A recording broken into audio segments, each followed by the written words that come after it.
Well, this morning we are moving into another word. Last week, if you remember, we were on righteousness. This week we are moving into love. Next week we will be on to holiness, and so that's kind of where we're going for the next couple weeks. I am going to break some of my rules this morning when it comes to how many things I have on slides, and so I give you that fair warning. So if you want the information on the slide, you can take a picture of it because you might not be able to write that fast. Or just a reminder, if you have the YouVersion app, you can go down to events, put in the church zip code, and the notes will be in there as well. So that might be a little bit of easier way for you to find them. So that's there every week as well.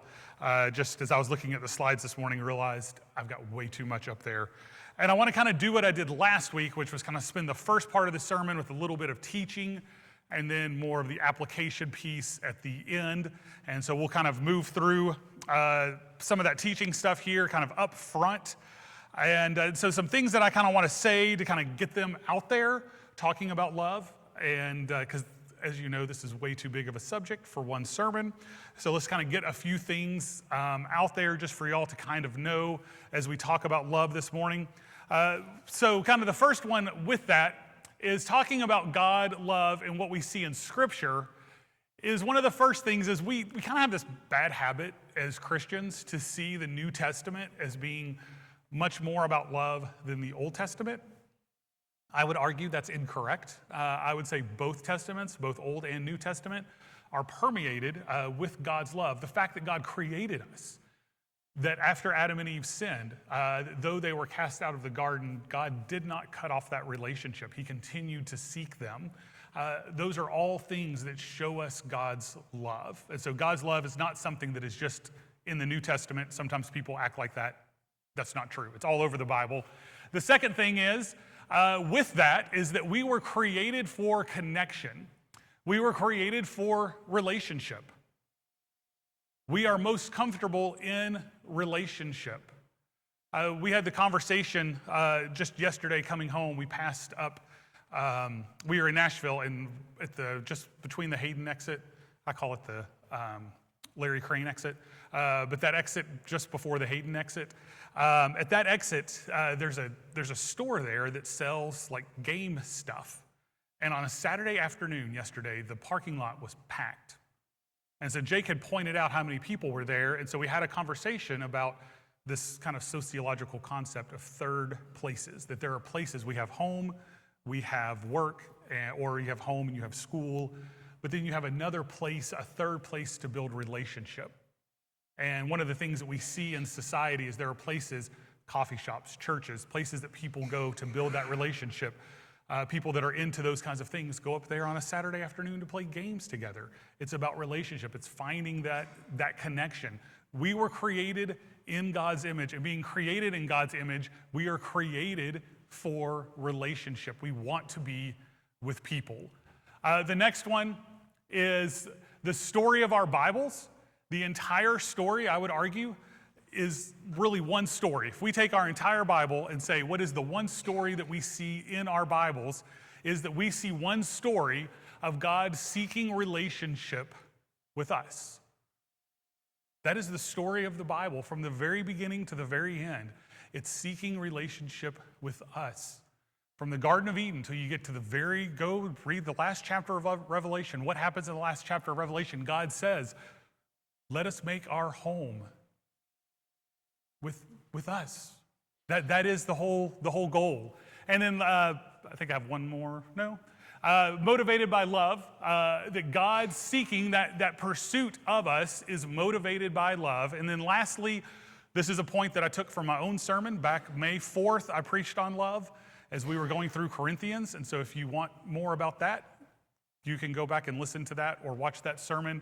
So this is one of the points from that sermon is God is love, and love is the motivating factor for salvation and our lives.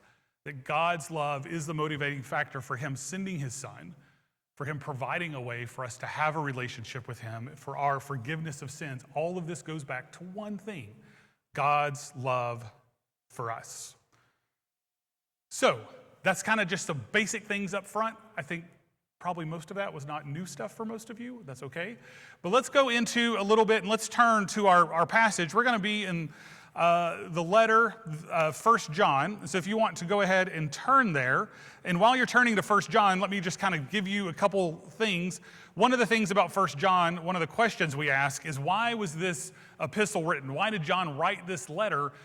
And one of the things that people think the reason he wrote it is because the church, the brand new church, was dealing with bad belief or with heresies. And so he wrote this in order for people to understand this is the right way to think. This is the orthodox, the right belief to have.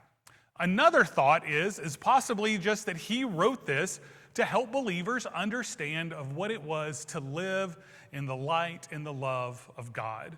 This is what it means to walk as children of God, the essentials of the Christian life. Now, either one of those, I'm good with. They both work. They're both probably a little bit true. It's probably some combination of the two. And so let's look just real quick. 1 John chapter 2, we see kind of an overview of where he's going to go in this epistle.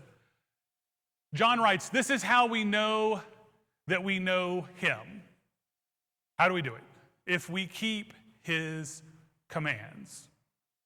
The one who says, I have come to know him, and yet doesn't keep his commands is a liar, and the truth is not in him.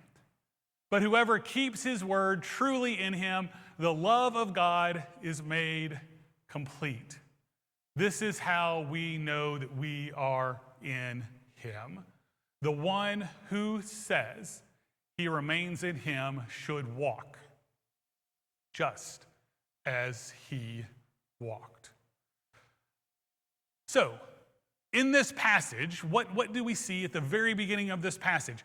Verse 3 says to us, this is how we know that we know him if we do what? Keep his commands, okay? Guys, that wasn't a hard question, okay? More people than Orion should have answered that. How do we know that we know God? Keep his commands. Okay, 3 of you, we're good, all right. If we keep his commands. So the question would be, what are his commands? Is that a good question? Okay, I'm glad you all asked it. All right, so let's go to that. What are his commands? So we can go into the next chapter, chapter 3, verse 23. John says to us, now this is his command. How do people know that we know him? If we keep his what? Commands. All right, we're going to keep doing it until we get it. All right. So what are those commands, or what is that command? John tells us, now this is his command, that we believe in the name of his Son, Jesus Christ, and that we love one another as he has commanded us. Now, I highlighted, you'll see there, I highlighted the word believe. Because I want y'all to understand the word belief is not just something mental, that I believe in something. When I think of this, most of y'all know I grew up in the outdoors a whole lot, grew up rappelling, and in rappelling, one of the things that I could bring up for you, rope, and I could say, here are the statistics on this rope. It can hold 20,000 pounds. And you could all be like, ooh, great. But then I would say to you, are you willing to suspend yourself 100 feet off of ground with this rope? And you think, well, I'm less than 20,000 pounds, so I believe it will hold me. There is a difference between mentally saying, I believe it will hold me, and putting on a harness and attaching to that rope and suspending yourself 100 feet in the air. There's a huge difference. There's a difference when we say, when I believe in God, it's not just something mentally that I'm assenting to, saying, sure, God's creator, Jesus loves us, yeah, I believe in it. And saying, I am going to put everything in my life onto that statement. I'm going to lean back into that statement and put everything I have into that statement. The belief that John is talking about is a belief that says to us, I'm putting everything I have into these words. I believe in the name of his Son, Jesus Christ. And in that name, there is power. In that name, there is life. And I'm putting everything I have in that. And if I do that, then I fall in love with God. And when I fall in love with God, I fall in love with what he's in love with. And what is God in love with? You. And if I'm in love with God, I'm in love with you. And I love you because of that. And so John says to us, now this is the command, that we believe in the name of the Son, Jesus Christ, and love one another. Why? Because God is in love with you. And if I'm in love with God, I'm in love with you. That I love you. This is the center of who it is to be the people of God.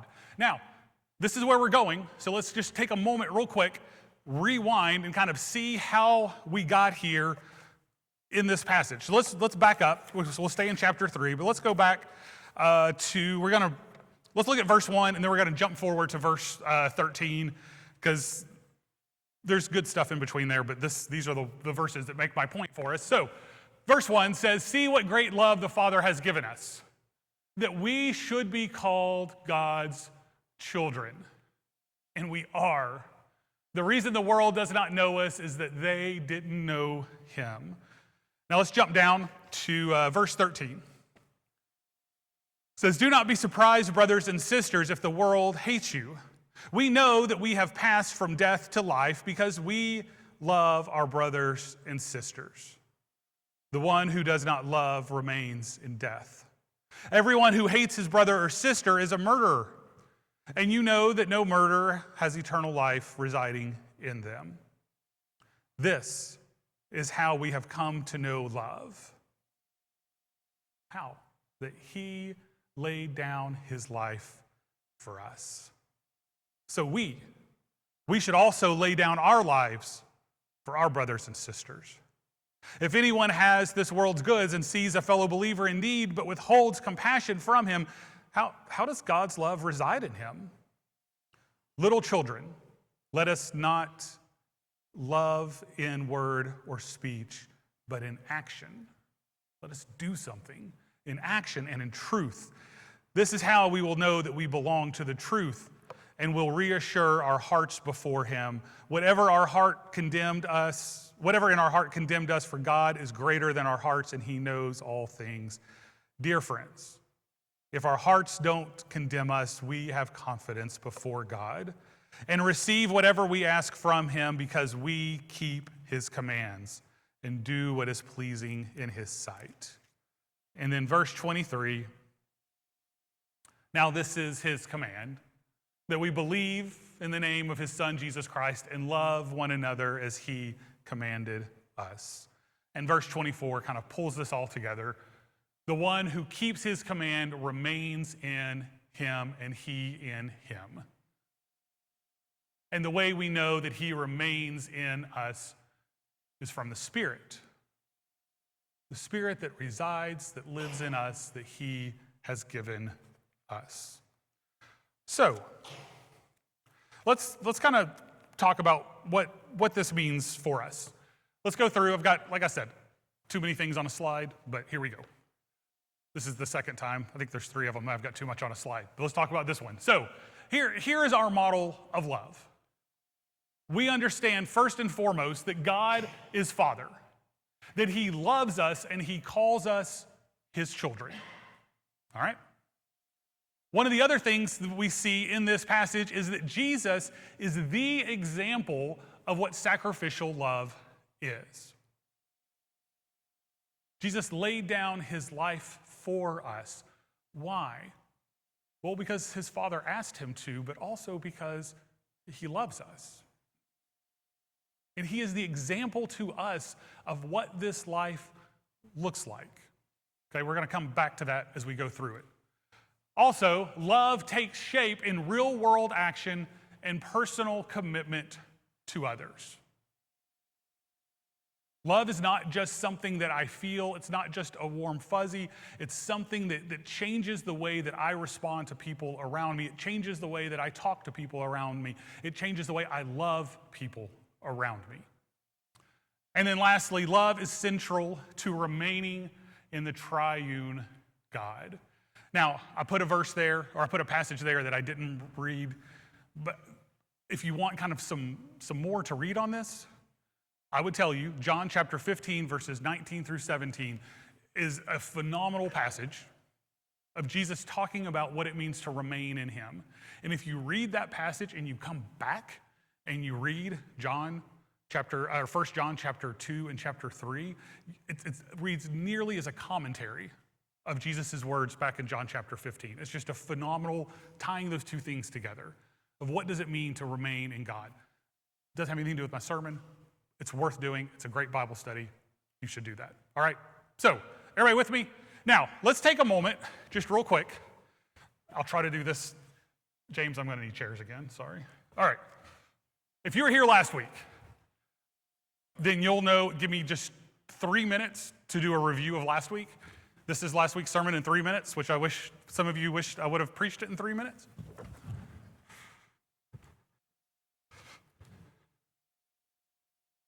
But if you weren't here, then, and again, if you weren't here last week, but you've been here other weeks, these chairs have nothing to do with the other chairs. Thank you, James. That I used this example years ago, and then I used it last week as well, that these 3 chairs represent something. I've got them up on a screen for you. That these 3 chairs, that this chair represents the people that are fully committed. When I say, I love the Lord my God with all my heart, soul, mind, and strength, these are the people that say, yes, that's what I want to live out. That's how I'm moving my life towards what God has called me to do, and I'm living that out, all right? This chair represents, we could call it many things, but the unbeliever, an agnostic, an atheist, someone who has been hurt by church or been hurt by Christians and wants nothing to do with faith, okay? Everybody with me? That would be this chair. The middle chair, you'll see, and there's a lot of names we could name it. The book where I got this idea from, he calls it a cultural Christian. If you don't like that term, then blame him, and I'll tell you his name so you can blame him later. But a cultural Christian is what we talked about last week. And we talked about how this person is someone who, for lack of a better term, is self-righteous. What we mean by that, what the term self-righteous is, last week we talked about righteousness. And righteousness is understanding what God has done, and that God is the one that has saved me. God is the one who has given me life. I should stand behind this chair when I say, what have I done in order to deserve what God has done for me? Nothing, okay? Nothing. I've done nothing. God has acted in my life. I have accepted that gift, and I'm living into that gift and living that gift out of my life. The cultural Christian or the self-righteous says, it's really about what I've done.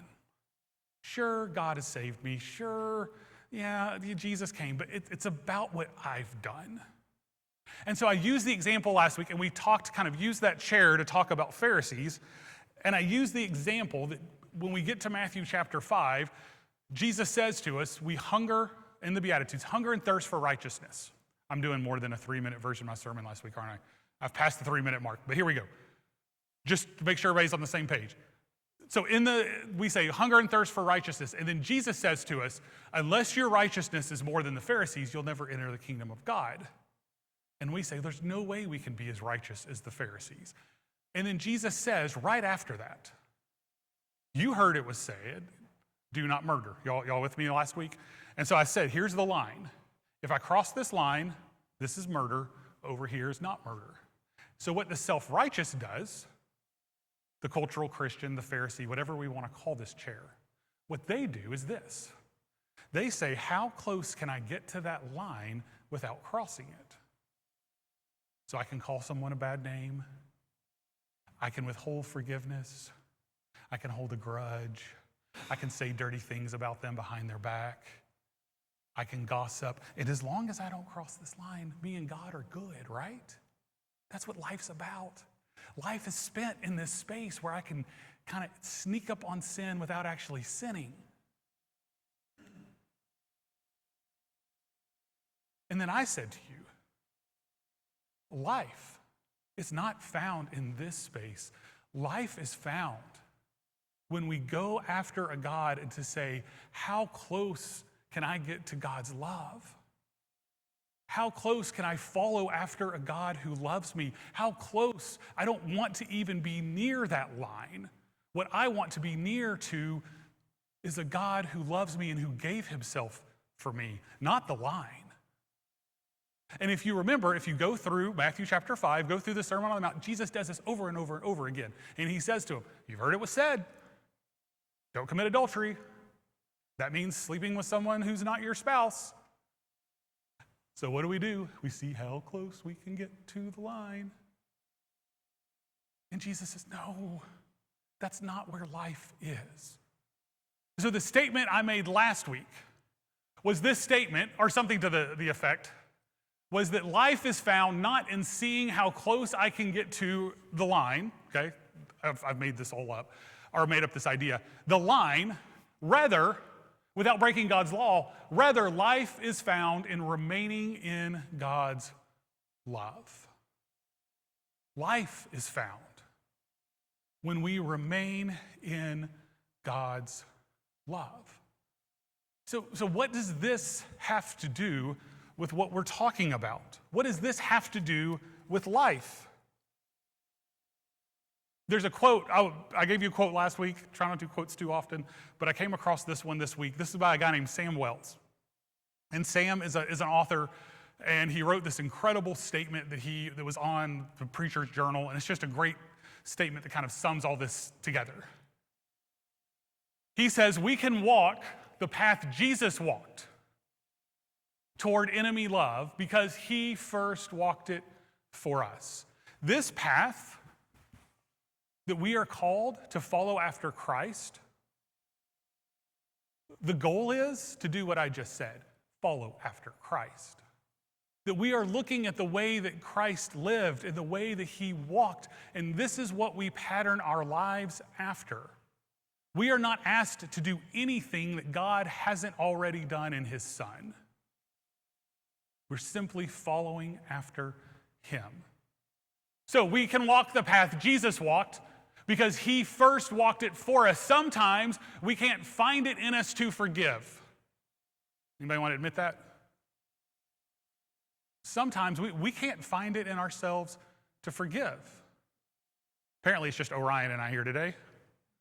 We can't find it in ourselves to forgive. But Jesus shows us how to love. Even in those times that we struggle living out the life of Christ, Christ shows us how to live that life. We are people who are trying to learn what love really means. What a great statement. Guys, I don't have it all figured out. I'm not perfect, y'all know that. We're not going to call for testimonies, but I'm not perfect. But if we could say nothing else, when it's all said and done, if someone could stand up and say, you want to know what I want to say about Pastor John? He was just trying to learn what love really means and doing that through Christ. If that's where I end up, I'm good with that. I'm good with that. Thank God for that. With Christ and the saints, we never walk alone. We are not called to walk on this journey alone. So this morning, what does this walk look like? In your bulletins, there should have been a little card like this. If you did not get a bulletin or if yours fell out, I've got extras. Anybody not get one? Thank you, Orion. Anybody else need one? All right. Hey, Orion, would you actually, since it's just you and I here, if you would pass out to anybody else that needs them? Anybody? Anastasia over here? Thank you, Dwight. All right, so when you have too many things on slides, one of the things you do is you put it on a card. so y'all can have something to take home, all right? Anybody in the balcony need one? Evie needs one. Orion, would you run up the balcony? Or, all right, thank you, sir. So let's walk through. I want to walk through the color, the pretty side of the card. Here's some things that I want you to think through as we talk about what does it really mean to love? It starts off with a statement. The first thing we have to do is we have to recognize your worth. Every single one of us. And this statement is a statement that if you get nothing else out of my sermon, if you get this, I'm good with that. All right?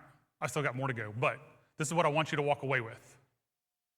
This statement, you are loved, you are holy, you are mine. That's not me. That we hear God say to us, you are loved, you are holy, and you are mine. To know that you have value, that you have worth, that there is a God who loves you, a God who calls you to himself, a God who gave himself for you. If we don't understand that, we can't love other people. You are loved. You are holy. You are his. The second thing we see is that we fully commit, that love requires devotion. And in requiring devotion, there is a question that we can ask ourselves, and that question that we ask ourselves is, what am I serving?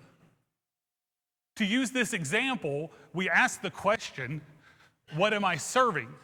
Am I serving a God who has given his life for me, who loves me, who calls me his child? Or am I seeing how close I can get to the line?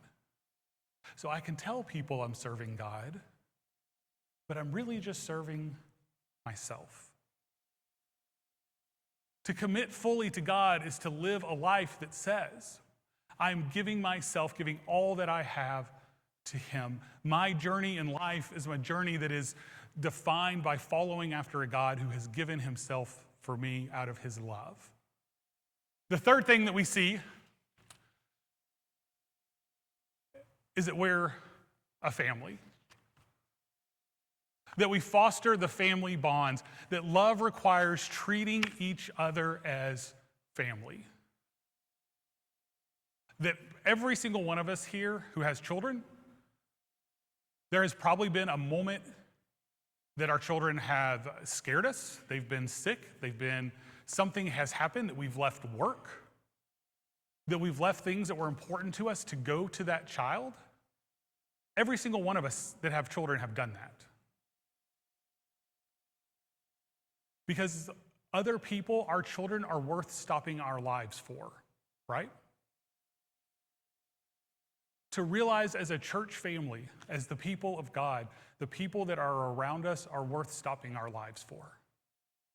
To hear them, to love them, to show them God's love in the way that we act towards one another.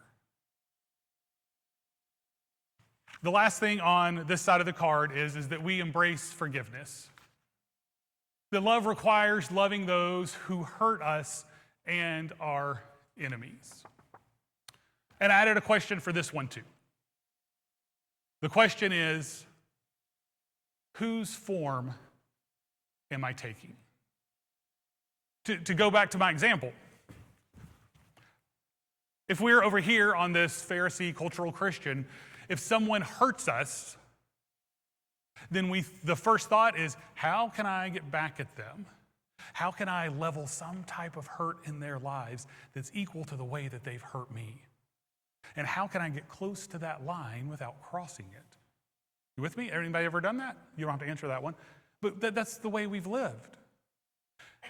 And Christ says to us, to be people that embrace forgiveness are to be people who love those who have hurt us.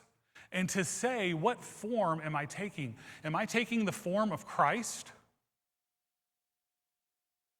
The form of Christ who walked down that road to the cross?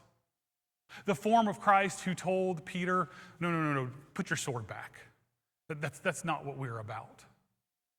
Or am I taking the form of how close can I get to hurting someone without killing them? You hear it? So, embracing forgiveness. Love requires loving those who hurt us and our enemies, and we ask ourselves, whose form are we taking? The backside of the card are some more statements. I read the quote from you earlier from Sam Wells. These are more statements from Sam that I just thought were incredibly impactful and that I want you to walk away with, because I know that last one, embracing forgiveness, is the hardest. Loving our enemies is the hardest. He pulls or kind of draws on Luke chapter 6. I've got Luke chapter 6 up here on the screen. It says, Jesus says to us, "But I say to you, listen, love your enemies, do what is good to those who hate you, bless those who curse you, pray for those who mistreat you. If anyone hits you on the cheek, offer the other also. If anyone takes away your coat, don't hold back your shirt either." The highlighted statements are the statements that go down the side of this card. And Sam Wells gives us some incredible statements about what we should do in those moments. So if you read through the card, do good to those who hate you. Wells urges, say by your actions, however much you hate me, I will never hate you. Remember, this will end. Don't let these people turn you into a monster. Repay evil with good. Bless those who curse you. Wells writes on this, mind your speech. Try not to lose your temper. Think of those who are hating and hurting you and see them as tiny children they once were, longing for trust and safety, and speak to them as if they were still those children. Pray for those who mistreat you. Sometimes abuse is incredibly difficult to become disentangled from. Wells explains, remember, God is always as much a part of any story as you are. In prayer, ask God to be made present, not just to you, but to your enemy. This is one of those this week that has struck me. Over the past couple weeks, some of the news that we have been seeing over and over and over again is that there were a whole lot of people in our world who were offended by something that happened at the opening ceremonies. Let me just say this. There is no point in Scripture where God says to us, the world's going to get you. No point. Matter of fact, if we go to the Beatitudes, we could read the Beatitudes. And as we go to Matthew chapter 5, do you know what it says? We get down to the very end of the Beatitudes.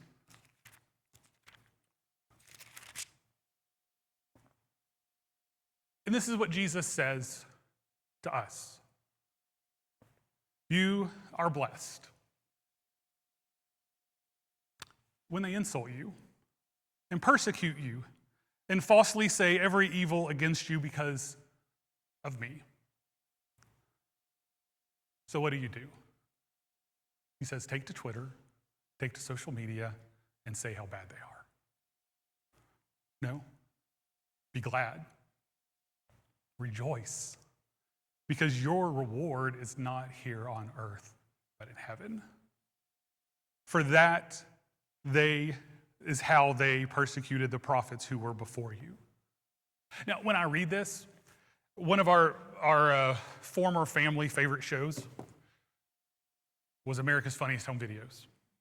Now, if you want my commentary, it's turned into America's Kind of Funny Animals. It's not as good as it used to be. But when the kids were little, we watched it all the time. I was going to say religiously, but it feels bad saying that. We watched it all the time. And one of my all-time favorite videos was this mom and her little kid, I think it was a boy, was crying, and he's on the ground pitching an just absolute tantrum. And the mom's videoing him. So she goes to the other room. You can hear the kid crying, and then the kid gets quiet. And the kid sneaks, and he looks at his mom. And he sees his mom, and he hits the ground and starts crying. So she goes to another room. He realizes she's not there. He quits crying. He follows her. He finds her. She looks at him, hits the ground, starts crying. It's hilarious because it's not my kid. But it's also true that there are people in the world who just want attention. They just want to smack the ground and start crying. In this week, what I've been challenged as a Christian is to say, I don't know the whole story. If Dionysus, that doesn't matter to me. What matters is that I find opportunities in my life to know that the world is not going to understand us. The world is not going to respect us. The world is not going to do what I think the world should do. And God has told us that the whole time. But that doesn't change who I am. That doesn't change the call that's on my life. That the world desperately is walking room to room saying, please pay attention to me because I'm hurting. Please pay attention to me. And I think if we give them the attention of losing our marbles over it, or do we give them the attention of saying, this is what love looks like? Because we can read those verses in Matthew, and it's easy to say, well, that's where the story ends, right? Jesus says to us right there, verse 12, be glad, rejoice, because your reward is in heaven, for this is how they persecuted the prophets who were before you. Sermon's over, sermon's done, it's over, right? No. What does Jesus say right after that? You are the salt of the earth. I heard a preacher say one time, salt is what makes food interesting. So you are what makes the world interesting. Because your life isn't spent trying to see how close to sin you can get. Your life is spent seeing how close to God you can get. You are the salt of the earth. You are the ones that show love that no one else wants to show. But if the salt loses its taste, its interestingness, I just made that word up, how can it be made salty? It's no longer good for anything but to be thrown out and trampled under people's feet. You are the light of the world. A city situated on a hill cannot be hidden. No one lights a lamp and puts it under a basket, but rather on a lampstand and gives the light for all who are in the house. In the same way, show your light. Let your light shine before others. That's what we are called to do. Y'all can read the rest of the card. Let me give y'all one more just quick story, and we'll be done. It was back before COVID, so it's been 7 or 8 years ago. Donna got a phone call she's like, did I? She got a phone call from one of our school families who needed, one of the little girls in our school, her uncle had passed away. And I've told you all this story back after it happened, but her uncle had passed away and they needed somebody to perform the funeral service. So they had called the church office, Donna called me, and so I called the family. And when I called the family, the brothers said, we don't really even want a service, we just want graveside, just come read a few verses, that's all we need. It was in July, it was a Saturday down in Hoover, and it was at noon. So I don't know if y'all have ever had a noon in July in Alabama. But it's hot. So I called them and I said, they said, that's all we want. And I said, well, when's visitation? Well, it's from 10 to noon. I said, could we meet at just 9 o'clock that morning, go through what y'all want in the service? I'll be there for visitation. We meet at 9. And as I sat there in the room with this family, I realized very quickly that this gentleman didn't just pass away, but that he had taken his own life. And I sat there. And I said, Lord, I need more time. I need more than a graveside. I need more time. And about that moment, it's a true story, about that moment, the funeral director walks in the room and he said, ma'am, he said to the man's mom, he said, I'm thinking it's really hot out there today. We don't have any other services in the chapel. Why don't y'all have your service in the chapel? And I'm like, done. Like, I'm not even asking the family because I just prayed for it. And God just answered that prayer. Yes, that's what we're doing. No, I let them answer first. But that's what I was thinking inside. I'm like, yes, that's what we want to do. And so it was a couple hours later, I stood before a congregation, and we ended up having, he was law enforcement, and so the whole room was full of sheriff's deputies. The first few rows were a family. And no one had told me that he had taken his own life, still to this point. And I stood up in front of this family. And it wasn't words. This isn't about John Parrish. This is about God. It was words that were given to me at that moment. And I said to that family, I said, some of you are wanting me to explain why this happened. Why did this happen? And some of you are wanting me to explain away to you why God let this happen. But I'm here to tell you, I'm not here to explain away God. I'm not here to make an excuse for God.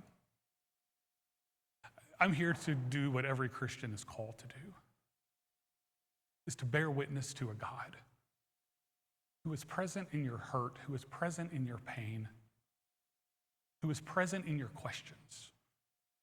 And what I want to do this morning is to take a few moments to tell you about that God,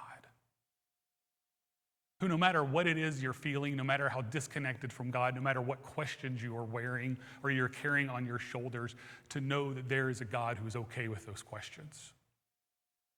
He's not mad at you because you're doubting him. He's not mad at you because you're upset. Matter of fact, he opens up his arms to you in these moments.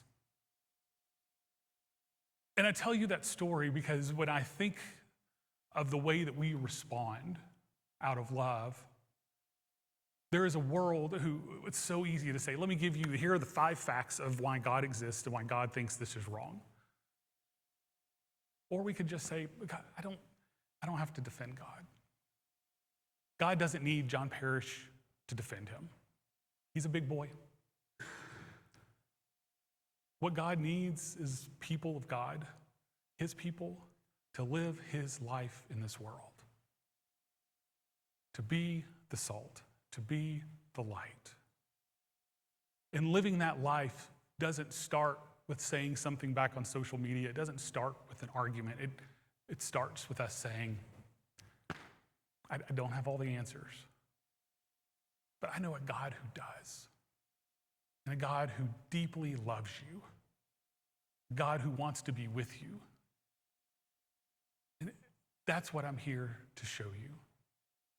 My hope and my prayer is that we enter into these moments not as people who are easily offended, but we enter into these moments as people who find it easy to love. To love the people that don't understand us, to love the people that have questions, to love the people that are confused, that are lost.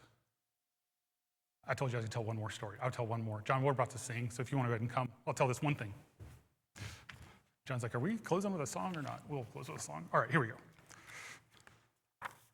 This last Friday night, my kids and I went up to Nashville to go to a concert. It was kind of a strange concert.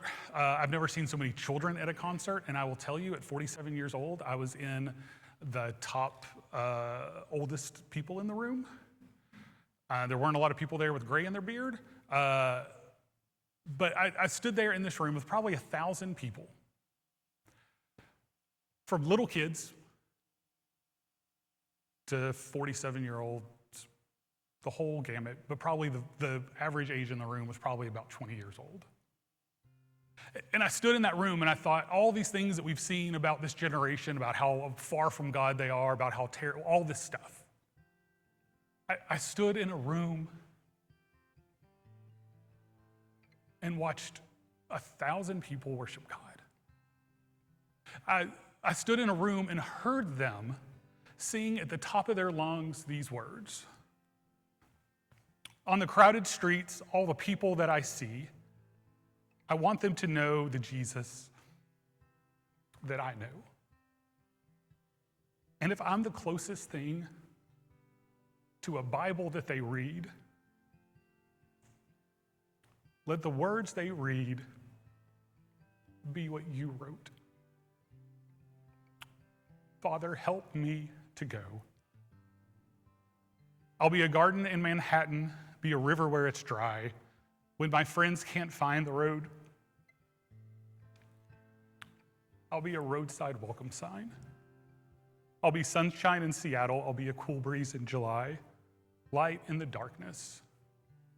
I'll be a garden in Manhattan. To realize that there are young people in this world who are living those words out should be a challenge to us. That we have friends in our lives, they're never going to pick up a Bible. We have friends in our lives, they might not ever come to church. But they need to hear the same thing. That they need to hear that there is a God who loves them deeply. This morning we'll close as we have always closed, or we've been closing for a while now. If you need to come and just find a place to pray, I don't have a specific altar call. Maybe just to say, Lord, I've been captured by seeing how close to the line I can not been captured by you. Lord, may I be captured by you and your love. That if you would like to pray with a pastor, Pastor James will be at this far altar. He would love the opportunity to pray with you. If you would like to be anointed for healing, emotional, spiritual, physical, whatever that might be, I'll be right at this altar and love the opportunity to pray with you. But today as we close, may we close knowing that you are loved, you are holy, and you are called his child. Let us stand as we sing.